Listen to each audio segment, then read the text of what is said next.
What if the very thing we think protects our freedom is actually its biggest threat? That's a huge paradox, right? And it's at the very heart of the thinking of one of history's giants, John Stuart Mill. So, how on earth did this legendary champion of individual liberty get so worried about democracy, about the will of the people? Well, that's what we're going to dive into. Okay, this quote right here, it's basically the key to understanding everything about Mill. Liberty consists in doing what one desire. Think about that.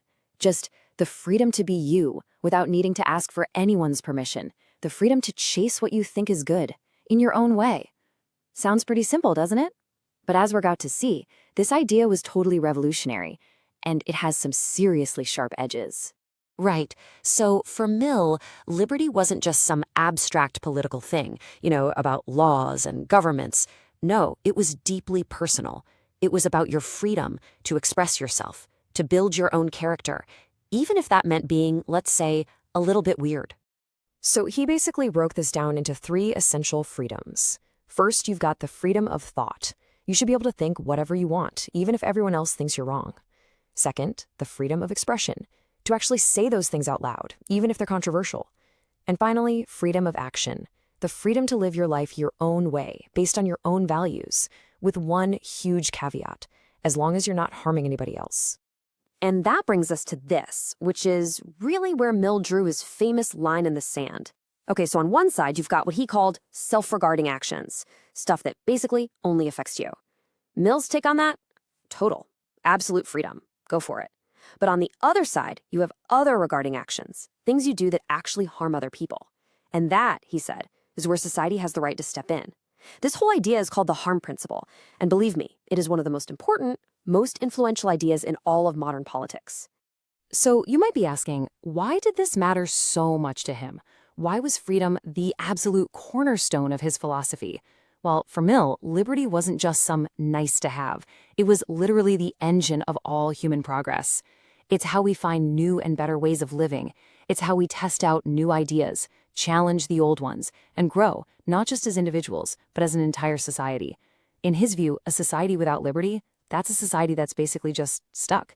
It's not growing anymore. But, and this is the huge twist in the story, Mill, this great champion of individual freedom, he looked at democracy starting to rise, and he asked a question that was frankly terrifying.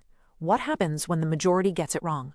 What if the freedom of the many is used to crush the freedom of the few? And that question leads us straight into the central problem that Mill grappled with.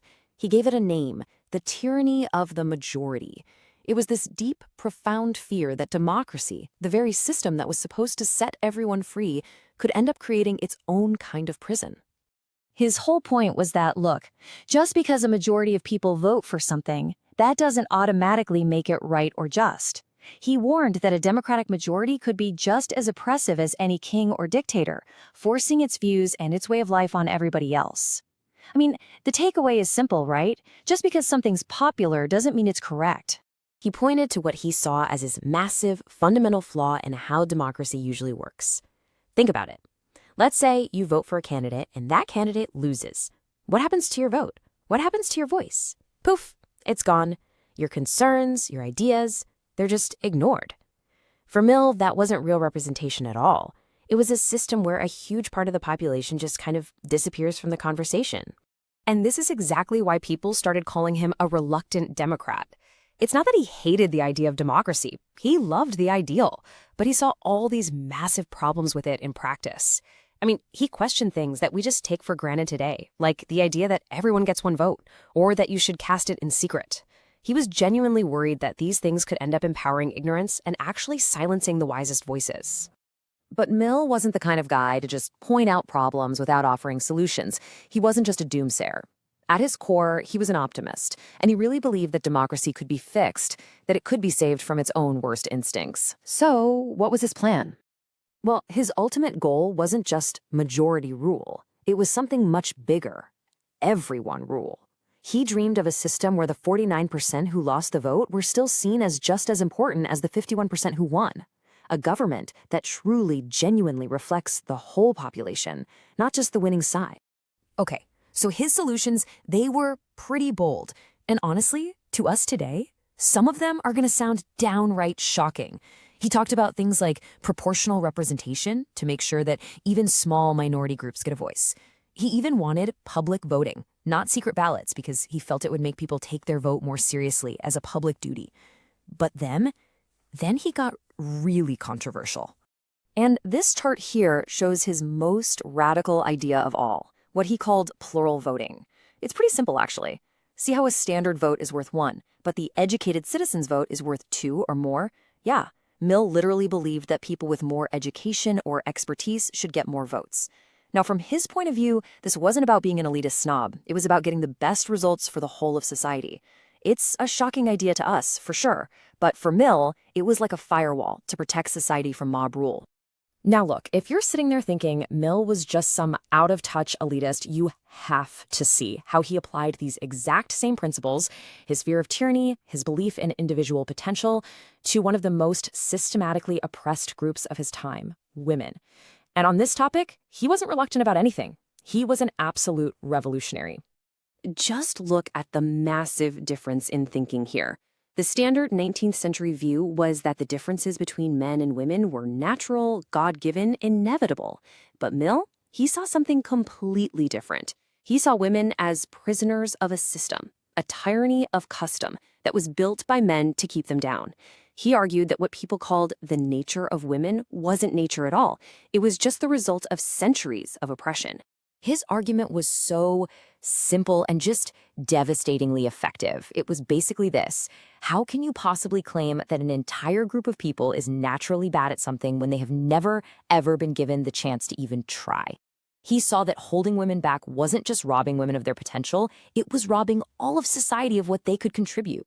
And so, based on this rock-solid belief in individual liberty and his absolute hatred of tyranny in all its forms, he demanded everything: full social and political freedom for women, the exact same position as men, and, crucially, the right to vote.